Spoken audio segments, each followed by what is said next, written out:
I don't know if you know this or not, but Small Rig announced/released something called MagicFiz. Oh, I am aware. I forgot the name, so I didn't recognize it on the thing, but I am aware of what you're talking about. What do you think about the MagicFiz, Daniel? I mean, I feel like I'm pretty into the MagicFiz. No, it actually does look pretty good. Like, the price is right around the price of the Tilta Nucleus Nano. I honestly didn't see the price. I saw a few videos on it, and I was kind of looking up the specs. It seems pretty much in line with every other follow focus that I've looked at. It's a motorized follow focus with a wireless controller. So it's very similar to the Tilta Nucleus Nano, and there's another company that makes one too. I can't remember what that one's called, but Nucleus Nano. Yeah, it's a cool name. But yeah, so the main part of it is the focus motor, and then there's a hand wheel. This looks like a little knob that you turn. And if you get that kit that has those two things, it's $300. Right. Which is nearly the exact same price as the Tilta one. So the Tilta one is $280 right now. And I mean, yeah, so it's that's effectively the same price. It's basically the same price. But the interesting thing about the small rig one is that they also have a hand grip controller. So you have like a pistol grip type thing with a little tiny finger wheel on it. And you can even combine that with the knob controller to make like a two-handed, two-knob thing if you wanted to do focus and zoom or something like that. And I think if you get the hand grip and the motor, I think that was $400. And what I think is interesting about that is if I imagine using something like a follow focus, I'm picturing something like a shoulder rig or maybe a handheld rig. And I'd really like to have that focus wheel on a hand grip so that I can be holding the rig securely and still be able to focus. And you can get those things with the Tilta Nucleus Nano, but it's more expensive. You have to buy that hand grip separately, and like the overall kit would cost a lot more. So this looks like it's meant to be rigged out with your cage, with your camera and your lens and everything, so that you're the one who's pulling focus on the handle, and it's not necessarily like your first AC thing, but it could be used for that. That's kind of the impression I get. And I mean, that's what I think about the Tilta Nucleus Nano too, honestly. I mean, okay. Just at the price point and with what they do, I just kind of picture that it's probably for more of a smaller production, smaller setup kind of thing. But I don't think there's any reason you couldn't have a separate person pulling the focus. It is pretty cool. It does look like the rod-mounted follow focus piece has a plate that attaches onto it where you can mount an NPF battery directly to that. It does. Which is cool. It was annoying to have to run cables when we rigged out a follow focus with a Steadicam, but then at the same time, this would make that whole, balancing of the Steadicam really annoying. Yeah. So I don't know how much I love being able to mount a follow focus directly to the piece that operates the lens. Do you know if this thing can also be powered from a cable? Yeah, you can still power it off of like a D-tap or something like that. Mm-hmm. I like that it has that option, because on the Nucleus Nano, you have to power it either over USB or D-tap. And so you have to have another battery somewhere on your rig. And I appreciate that if you wanted to, you could power this directly with an NPF right on the motor. You don't have to have an extra piece. It's a nice option to have. If you're thinking about like a tripod shot, if you're shooting YouTube in a studio and you just want to have a follow focus so that you can be sitting at your desk and do it, then that weight doesn't matter. You're going to be on a tripod. So right. Yeah, nice for that. Totally makes sense. It also looks like it has a cable that can come out and go into the camera. Yeah. What does that do? Yeah, that's for run stop. Both of them have this. The Nucleus Nano does too, but the controller has a button on it that you could as a record button. Oh, nice. Yeah. Well, that's all cool. But that looks like it comes out of the piece that's on the lens, not the controller itself. Yeah, that's right, because the controller's wireless. Oh, duh. And so it comes out from the motor, goes into the camera, and then that way, whether that controller is like your hand grip on your shoulder rig, or if you're standing 50 feet away pulling focus, you can start and stop the recording with the controller. So I'm looking at some of the picture configurations with this, and it looks like they have, obviously, like you could set it up to like dual wheeled, right? And two handles with two knobbies on them.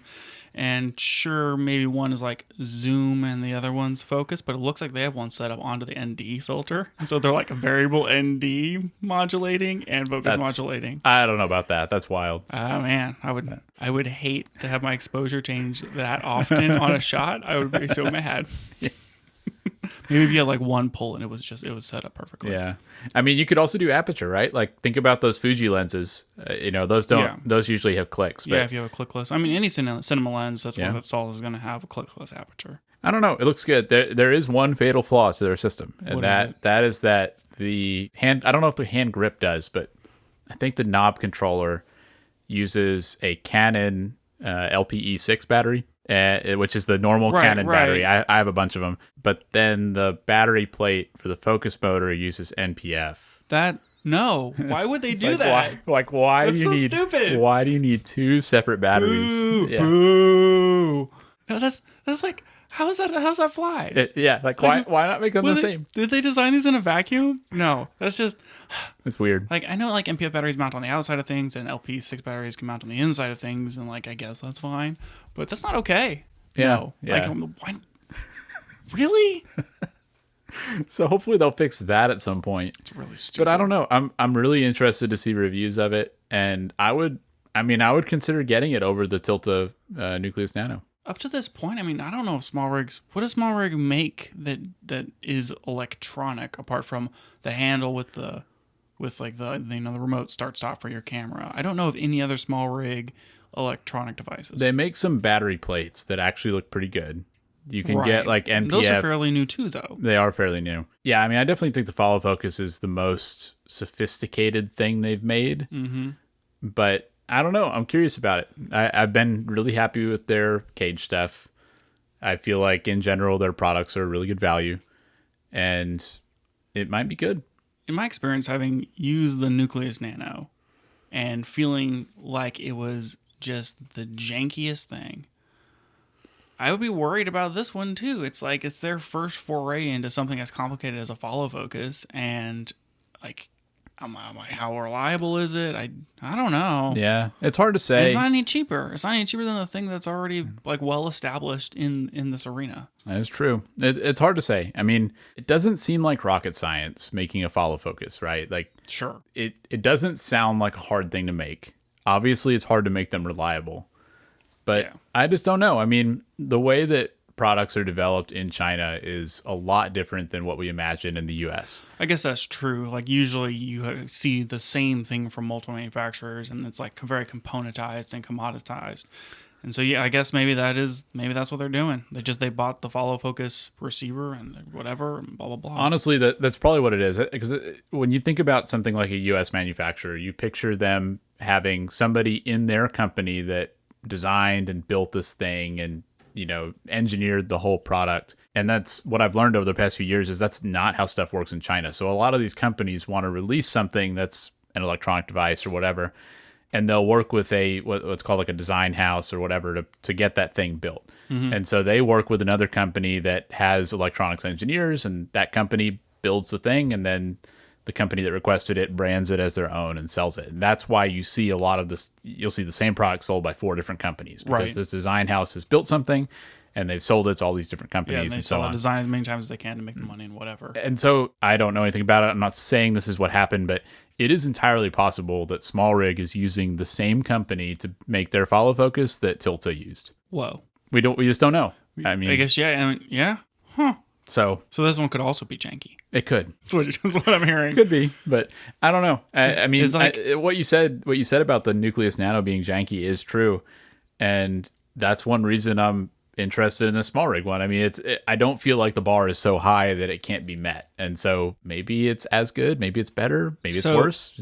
Taking your hypothesis that these follow focuses are basically the same. The small rig one and the Tilta one are mostly out of the same manufacturer. Maybe they're like slightly different, slightly more optimized. I mean, at that point, why buy the small rig one? Does it have features over the Tilta one that you think are nicer? Like the grip is probably really good. Yeah, and that looks appealing. Yeah, so that's mostly what it is. I like that they have a hand grip for a reasonable price. Mm-hmm.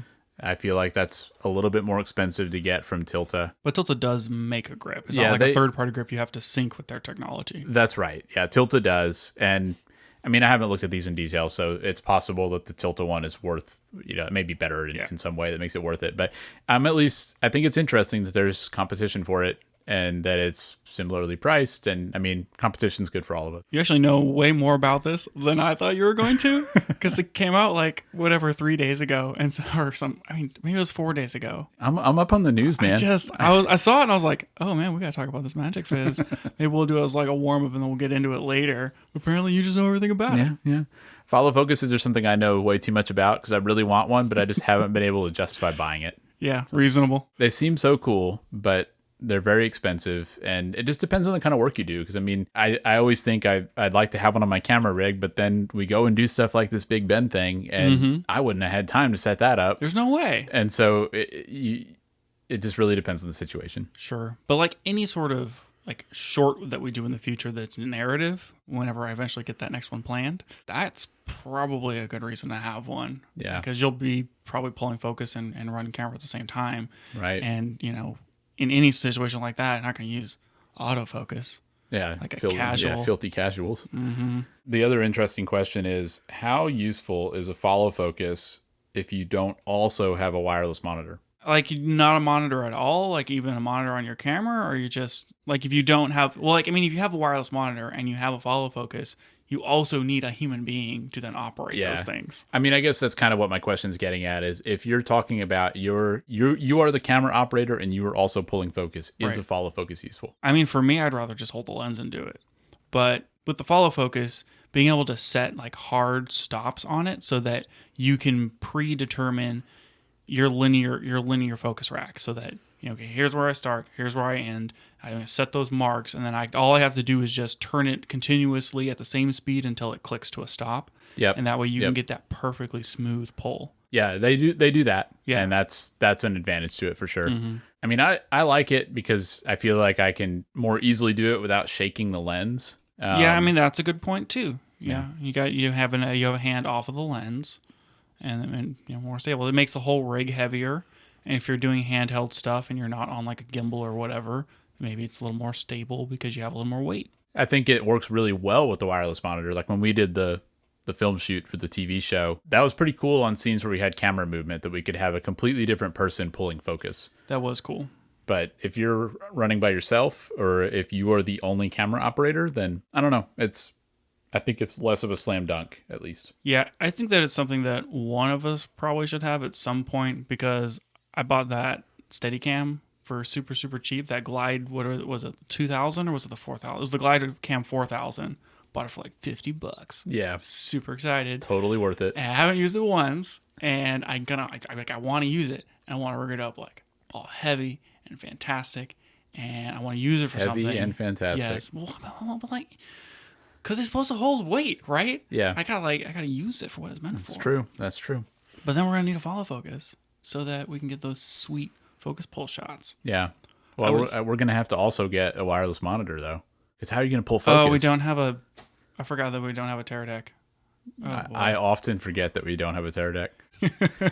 So in some different week, we will have to also talk about cheaper wireless monitor options, because there are a few. What is out there? Is there something? I know, like there wasn't that one that runs to your phone that just came out? Well, yeah. So there are some that run to your phone, which I'm a little skeptical of. Like I already hate when I use the Mavic, I have to use my phone as the controller, and I hate that. I don't want to have my phone involved in my filming at all. But there are a couple of options that are affordable. I've seen one that's about $600. It's like a full-on HDMI wireless transmitter, which I mean, that's not bad. It's kind of expensive, but it's totally affordable. It's a lot more affordable than a Teradek.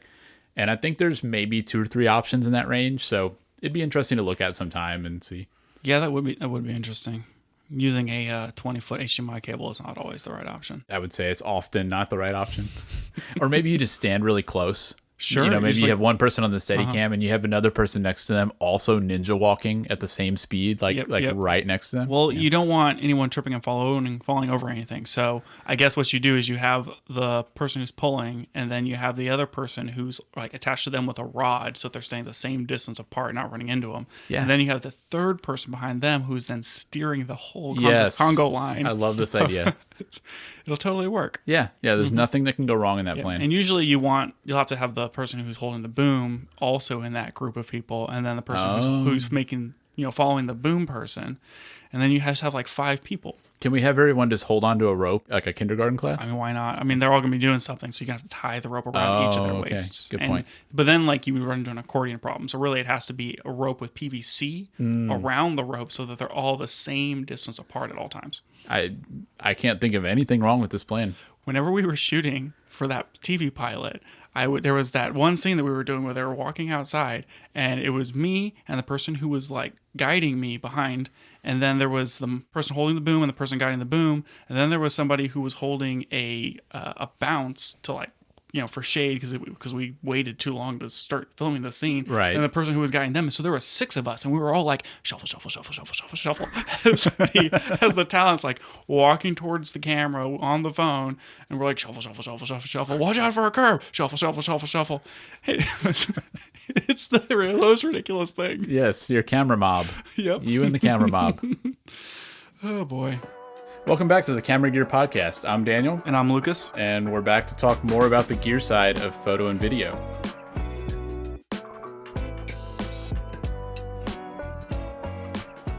Okay, so I wanted to talk about, and I put this one on the show notes, and I'm taking your job. I'm going to ask you about it now. Go ahead.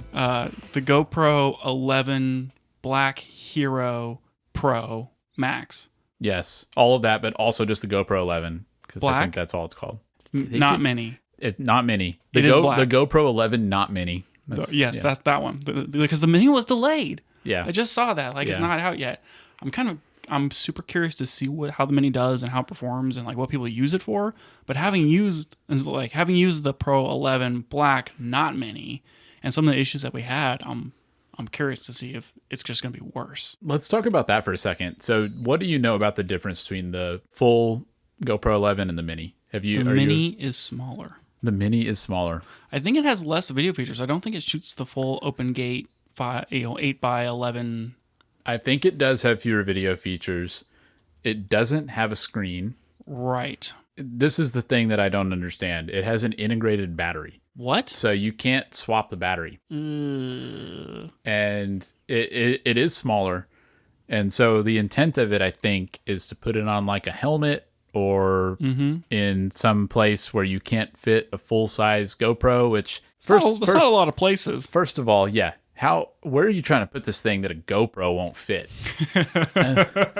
That's the first thing I don't get. And one of the obvious uses of this thing is to use it on an FPV drone, because there are a lot of FPV pilots that want to fly with a GoPro, either for professional work or just to record their flights because that's fun. And on drones, weight is such a huge factor that you want the smallest and lightest thing you can get. And there's people that for years now, there are people that have taken GoPros and they've taken them out of the case and put them into a special stripped down case that doesn't have a screen, doesn't have a battery or anything. And it reduces the weight by a lot, and it makes it light enough that you can put it on a lot of drones and still get good flight performance, good flight time, and all that. And so a lot of people saw this 11 mini and they thought, this is going to be great because now GoPro is actually making a product that does this, and it's nice and small and lightweight and so on and so forth. And it turns out that it just doesn't hit that mark because it doesn't weigh that much less than the full 11. 20 grams lighter. Yeah, so I think the 11 weighs about 150 grams and the 11 mini weighs about 130. Yeah, it looks like the Hero 11 Black is 133 and the mini is 103 roughly. Okay, yeah. So, sure. But you're basically right on. And so that's not much difference.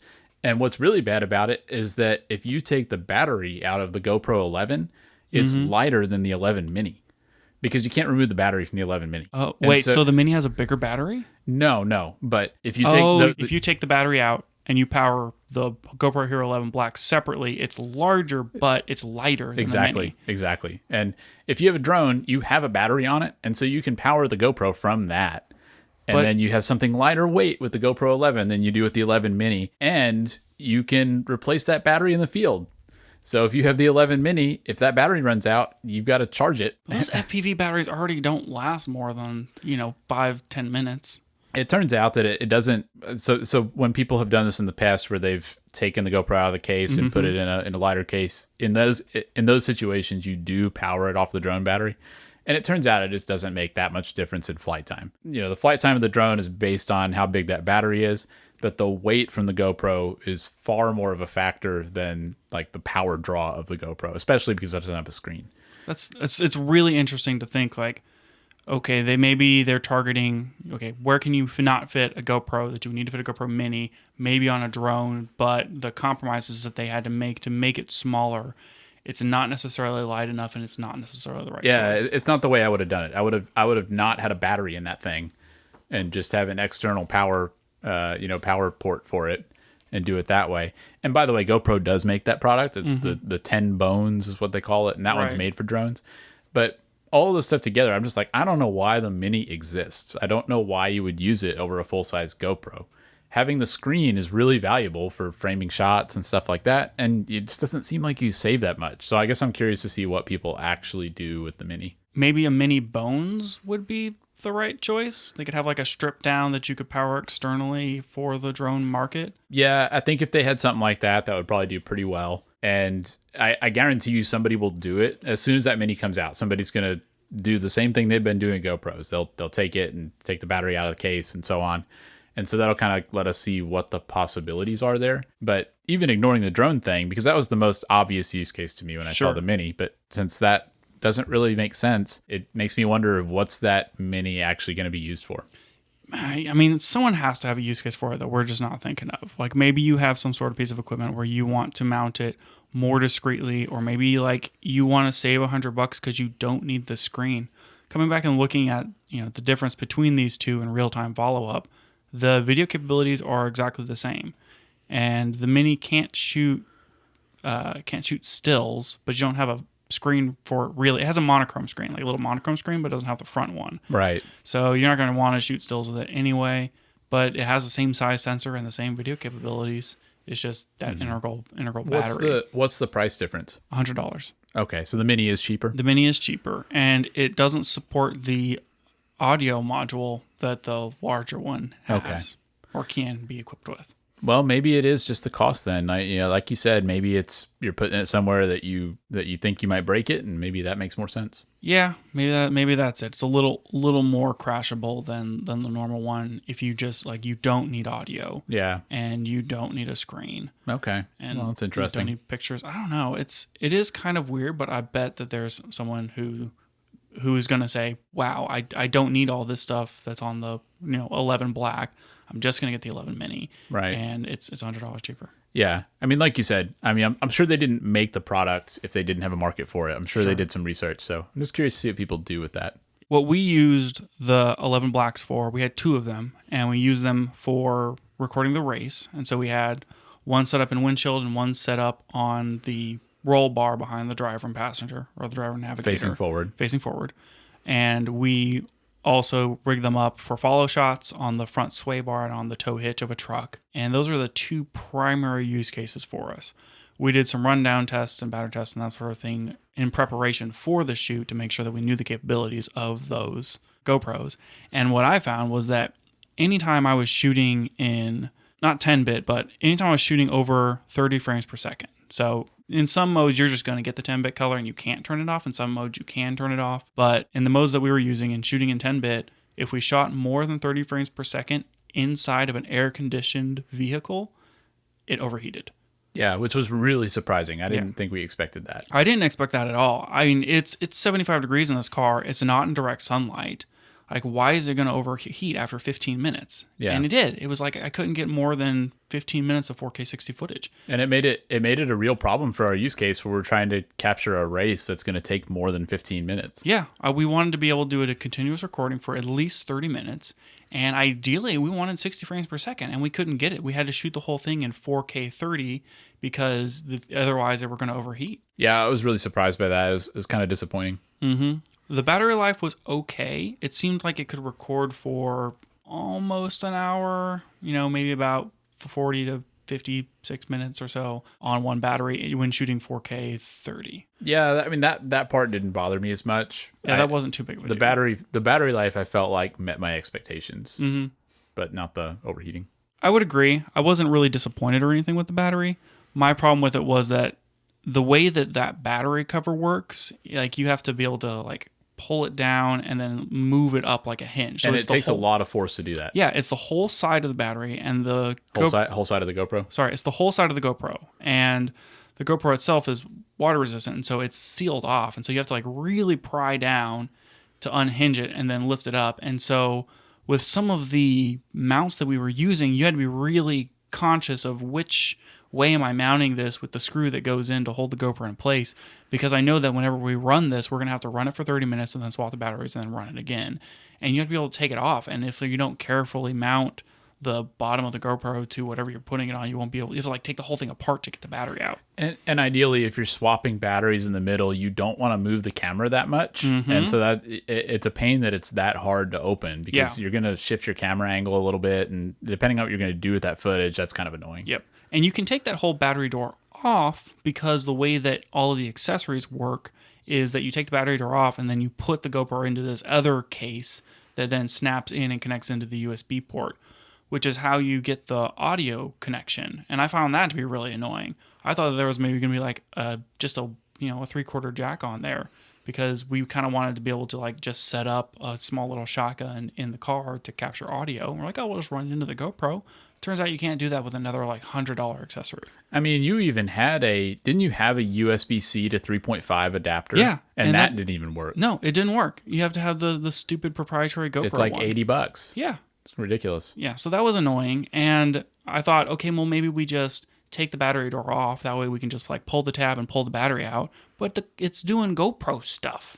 Like, you're not going to leave the door off whenever you're doing GoPro things with your GoPro, or else the battery's going to come flying out. Well, because the battery doesn't latch in, you know? So like on a camera, whenever you put the battery in, if you open the battery door, the battery doesn't just slide out. There's that little spring-loaded latch that holds it, and the GoPro doesn't have that. And so if you take the battery door off, the battery's just going to disconnect like the first time you hit a bump.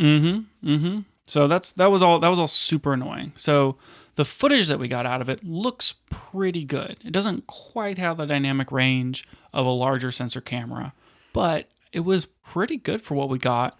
The noise wasn't too bad. Anything above like 1600 ISO was definitely visibly noisy, but all the low ISO stuff, that 100 to 400, seemed to look pretty good to me. And I had trouble getting it to basically turn off auto exposure. Yeah. Because I wanted to be able to like have it exposed for outside. And for anyone who's ever shot anything in a car, it's like it's so dark inside versus outside. You want to expose for the highlights outside, and then you can lift the shadows in post and kind of get your exposure for how you want it. But what I didn't want to happen was to leave it in some sort of auto mode and then have it try to expose for the inside of the car and then blow out the sky. And so you can't just manually put everything in. You have to set the max ISO. So you have to go in and be like, I want my min ISO to be 100. I want my max ISO to be 100. And then you can, tell it, okay, well, this is what I want my frame rate to be and whatever. It was kind of annoying to have to go through and configure all of those auto settings. Yeah, I agree. It's like I kind of contrast it with the Mavic when I'm flying the drone. And in the Mavic, you have an auto mode and you also have a pro mode. And when you put it in pro mode, it immediately gives you all those settings.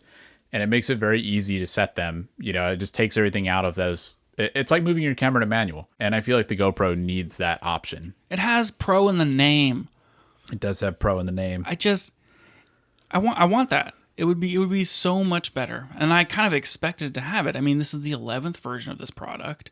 And yes, there's a lot of people who use it who are just like, I'm going to slap it on my skateboard and pick one of the presets and it's going to look great. And obviously they have to gear it towards a lot of people like that who are going to use it in that way. But it would be fantastic if there was one, like, the 6th mode down in the list was like pro mode, and then you just have to manually set your ISO, and I guess the aperture is fixed, but like your ISO and your shutter speed, and then you know what you're going to get. I agree. It should definitely have that. And yeah, I mean, the footage looks good. The stabilization is really good.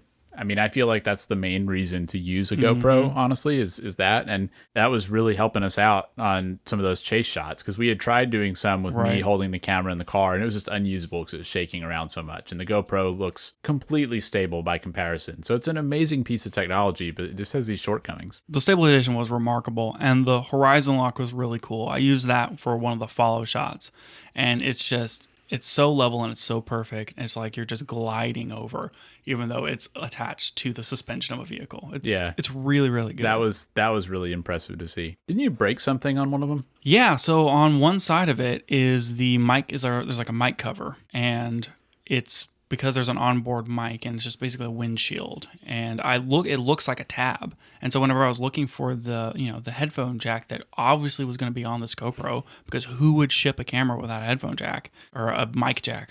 I was like, I'll just like kind of pull on this tab, and it just came off. And I was like, like irreversibly came off. Yeah, and I was like, that was easy to take off. Where's the port? I'll just put this back on. It's broken. Well. Yeah, that wasn't great. Yeah, it's like you have to put so much force on the battery door to open that it's like, oh yeah, sure, if I think something's behind this and it's not moving, maybe I should just pry harder because that's how this thing works. Yeah, that was disappointing to see. So I guess like the footage was good. The taller aspect ratio was really cool. Shooting in like the super, super wide is definitely very distorted. I kind of liked the linear mode the most, but then the one that was slightly wider than that. And for those who are uninitiated in GoPros, they all have very terrible terms. But they have like linear, which is their squared off version where you're not getting any edge distortion. And then they have wide, and they have super wide, and then they have hyper view, which is their widest version. And then they have linear horizon lock. I think that's all of them. I think there's like 6 modes that you can run in, and it's just different crops on the sensor, and then different where it does like the lens distortion correction. So it's like different amounts of distortion correction and crop on the sensor to give you these different quote unquote fields of view. Yeah. I don't know. It's funny, like listening to this, we don't like GoPros very much. What? I loved it. I absolutely would have GoPros in my kit, being able to mount them wherever you need to get the shots. Some of the shots that we're using in that documentary, we wouldn't have been able to get otherwise. So they're a fantastic tool to have. And I think that the footage is going to look good, but the battery life was annoying. The overheating was annoying. And all the way that you have to interface with it with the accessories is annoying. Yeah, it's not a perfect tool by any means. I certainly wouldn't replace a normal camera with it. No. But it was cool that we had them, and neither of us own one. I think it's something we'd probably like to have in the toolkit. I think that, or it seemed to me that for a while, GoPro was trying to gear itself towards the vlogging community of saying, hey, just get a GoPro, put a mic on it. You could use that as your vlog camera instead of a mirrorless camera or instead of your phone. Mm-hmm. Well, they even sell those creator kits, that make it easier to put a mic on, things like that. That's clearly a market they want. Right. I don't think that I would replace my phone with a GoPro. Well, for one thing, you can't make calls. That's a problem. I mean, I think that's a benefit. That means no one can call you? Yep. No one's going to bother me. I can just go out and film on my GoPro. Now, like an iPhone, 13 or whatever is going to shoot better video than a GoPro 11. About the same, but better because it does all its stupid computational crap. Right. And the things that you would want to necessarily film with your phone just don't seem like the same thing that you would want to film with a GoPro. They're an entirely different tool. I don't think that a GoPro is a vlogging camera. But the things that it's purpose built for. I mean, it's kind of the only thing you want to use them for. Yeah, I agree. I mean, for me, it's like that's the camera I want for tight spaces and risky things. Mm-hmm. I'm not putting my phone or my camera on the bottom of a truck going down the highway, and it's great for that, but I don't think it could be your only camera. Yeah, for sure. I mean, maybe for some people, but for most, especially people who are doing a wide variety of things, it's definitely not the only camera. I agree. Do we want to talk a little bit about the mounts we use? Yeah, I did want to get into that. I wanted to kind of underscore one more time that, it was the battery life was okay, but for something like the Mini, having to recharge it every time, to me, that's a deal breaker. I would rather spend an extra $100 and be able to swap those batteries. And the batteries took forever to charge. Like it took a couple hours at least to charge one of them from 0 to 100. And that was that wasn't plugging the GoPro into a charger. That was using GoPro's thing that they have named the supercharger. And it was still that slow. Yeah. That was really weird. Yeah, like I plugged in all of my stuff when we got back to the house, and everything finished, a good 30 minutes before the GoPro's finished charging. I think on the battery life, like you mentioned, the Mini with its non-removable battery, I really think it depends on what you're doing with it. Because, I mean, I don't know. If you're doing some type of, like if you're surfing or something, maybe you're going to go out and you just need to be able to film for a few moments, and then, it's, you're not filming for like long periods of time. Maybe it's okay then, but if you're using it on a film set or something like that, right, or if you're shooting a longer thing, then yeah, that's going to be a big problem. You'd either have to have a bunch of them or you'd have to have some way to recharge those batteries. It has to be just my use case then, because anything I imagine myself using a GoPro for, it's going to be, this is an auxiliary shot to this project that I'm working on. And I want to like do all of the doing the settings and getting the framing and all the setup for it. And then before we start shooting, I'm going to swap the battery out. Yeah. So that right whenever we're ready to go, we're at 100% and it's ready. And you just can't do that with the Mini. Yeah, I agree. And with the full size one, you'd want to have some extra batteries. You shouldn't just buy it with a single battery, because if that runs out, you're in trouble. Yeah, definitely. And fortunately, the batteries are cheap. I think I can't remember if it's $20 each or if it's $20 for two. I think it might be $20 each, but that still feels cheap to me compared to batteries for a lot of other things. Oh yeah, the batteries for my Fuji are like $60. Yeah, they're affordable. I would buy a bunch of them, and I think that charger thing that charges two of them is a little more expensive, but I would want to have that because they take so long to charge. I wouldn't want to have to plug the GoPro into the charger and then go babysit it and keep swapping them out. So, and I'm gonna get on my soapbox here and say, buy the GoPro brand batteries. Absolutely. I don't even know if you can get third-party ones, but you probably can. I mean, I used to buy third-party batteries from XT3, and after just a few months, they would undervolt and the camera would randomly shut off on me.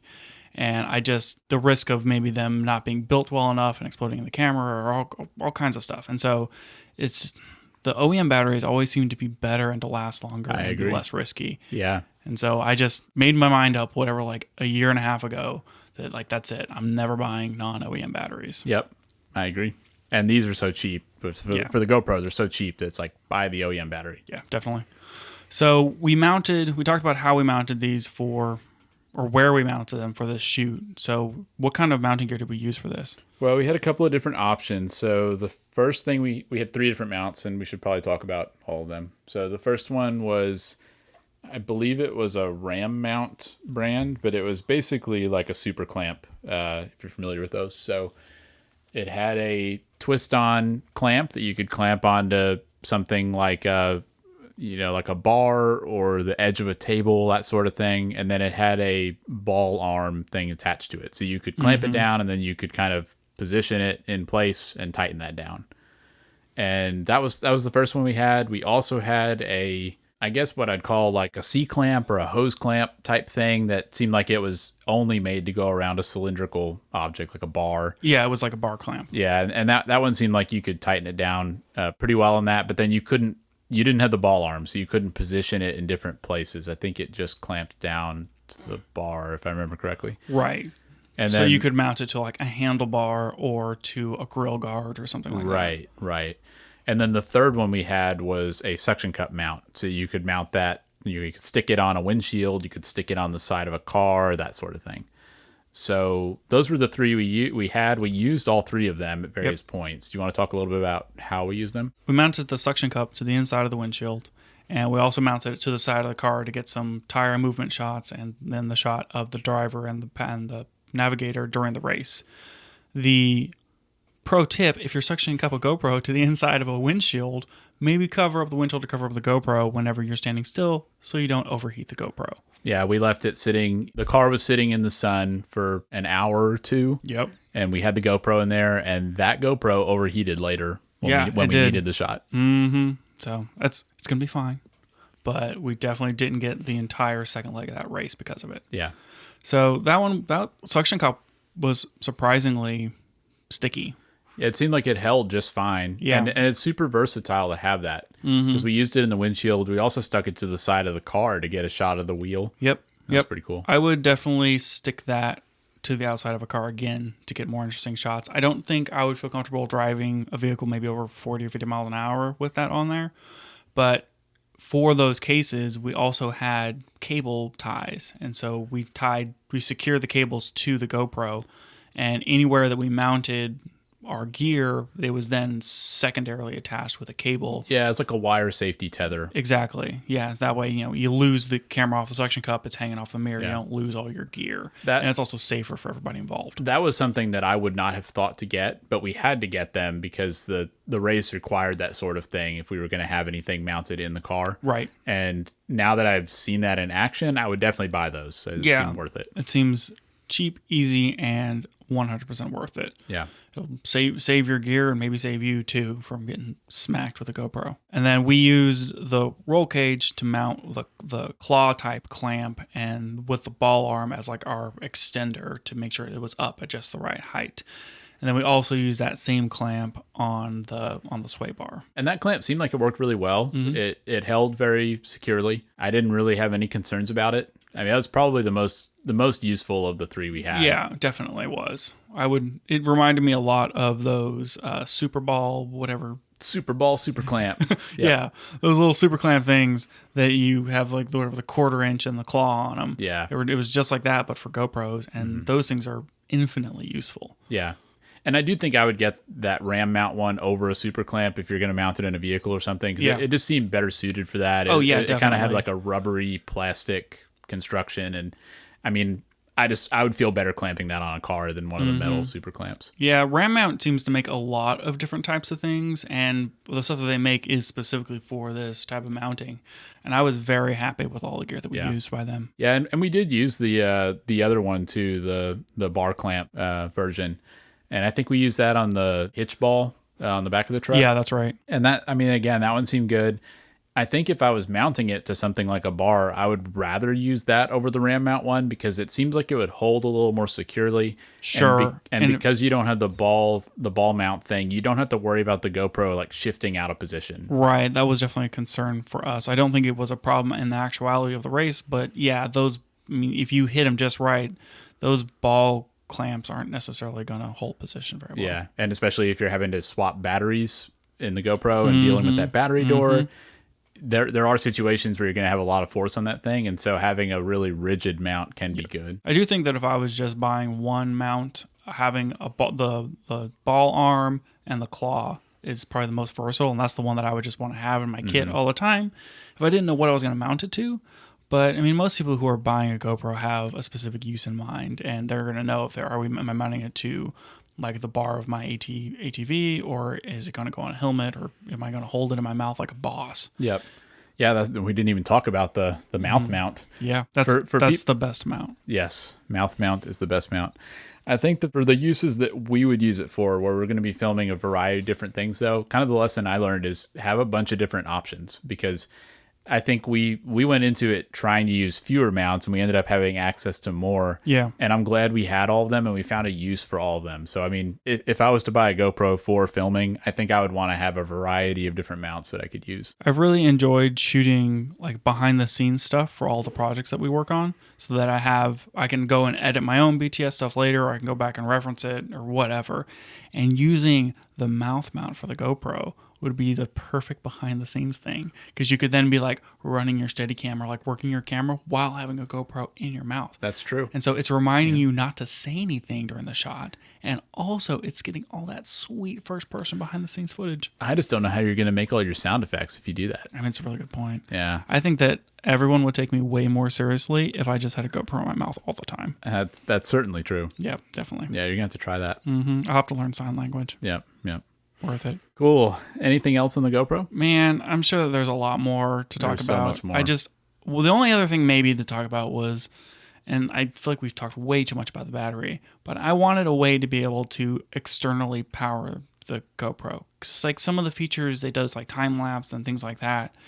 But I don't understand how am I going to mount it and then run it to an external battery? Yeah, because you probably can power it over USB-C. Yeah. But where do you put the battery pack? You just have to take the battery door off. Yeah. I don't know. That was kind of a question mark to me, and I guess maybe I should go back through their accessories and see if I'm missing the one, like, this is how you do external power to it thing. I do think you can take the battery door off, use the USB-C, and then just run a wire to your battery. Yeah.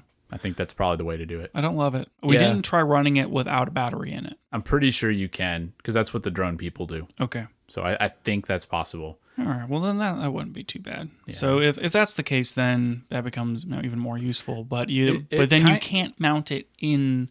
Like, if you were going to mount it where you needed it to be weatherproof, like, you'd lose it because you had to take the battery door off. Yeah, I was going to say, I think running it without a battery kind of defeats some of the uses of a GoPro because you're not going to be able to fit it in as small of a space. Now you have this extra battery somewhere that you have to try and mount securely and deal with.